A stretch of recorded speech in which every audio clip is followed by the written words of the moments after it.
Before we start, there's one very important thing to note. Everything about the lore board, and really the lore as a whole at this stage, is subject to change. Frequent change. It is entirely possible, however unlikely, that next cosmetics rotation, some new piece of lore comes out that rewrites half the lore board. But, with that out of the way, let's start with the simple question. What do you, a normal Township Tale player, need to know about all this lore to properly enjoy the game? None of it. So far, besides little hints here and there, the lore really isn't present in the game at all. You can go your entire playthrough without knowing a word of the lore, and in the game's current state, it'll go just fine. But let's say you're actually looking to learn about the lore. Where should you start, and would it be better if I just gave you a summary of it? Well, no, it wouldn't be better because a lot of it is up to interpretation. As for where you should start to learn about the lore, just start with the timeline, and from there, pick whatever sounds interesting and follow the connections. It's about time I got to the title of the video, though. Understanding the ATT lore board. Obviously, I can't cover everything in the lore board, especially with some of the theories being as baseless or convoluted as they are, but I'll do my best to give an overview of the lore in chronological order. At some point in the far past, the Kolmui either invaded or instated the township. I personally believe that it wasn't an invasion, though, as the town has a distinct style compared to all of the other structures in the world. Sometime later, members of the town visited the surrounding peoples, presumably for diplomatic reasons. Not long after that, those surrounding peoples sent envoys back to the town after learning that something the Kolmui were planning or doing could cause catastrophe, in a vain attempt to convince the Kolmui to change their ways.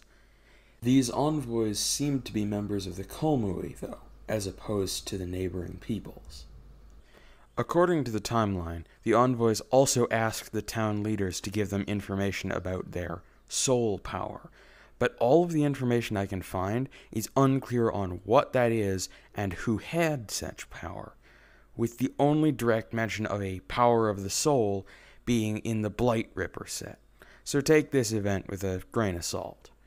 From there's a time period of an unknown length that we know nothing about.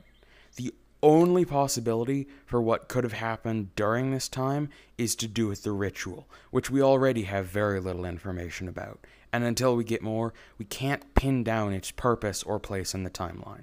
But basically, our current theories are either it happened here and caused the next timeline event, or it's what summoned the Blight Rippers and Seekers. After that unspecified amount of time, something big happens.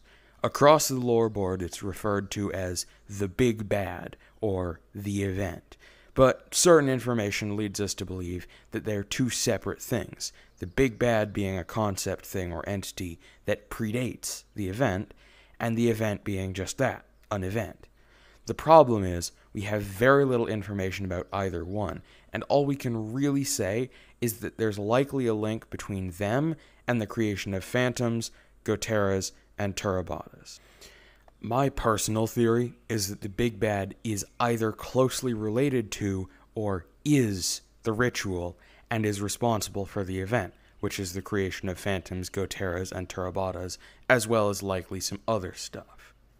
Now here's where the timeline gets more wishy-washy than anywhere else. Depending on your personal interpretation, multiple different things could have happened. The most notable interpretations are either that the Blight Rippers showed up and basically destroyed everything as a cleanup after whatever disaster, or that the town was abandoned and then the Blight Rippers showed up, but as reinforcements instead of a cleanup. And then after another unknown period of time, the players found the town, which brings us to the present. Theories about the players include that we're the descendants of the Kolmui, and that we ourselves may have the soul power that was previously mentioned. Also, it's worth noting that depending on interpretation, like half of the timeline is in a different order or just completely different, and this summary is partially based on my own interpretation of events. Also, that entire timeline I just explained isn't even half of the notes I took while reading the lore board, and even less of the full thing. So, if you'd like to read those, the link is in the description. Oh, and I'd like to mention, this isn't the first time I've tried to make this video. Last time I tried was shortly before the Blight Ripper set and all of the other Halloween cosmetics came out, and if you looked at the lore board before they were added and compared it to now, you'd know that they added a lot of lore. But, with all that said, I'll see you around.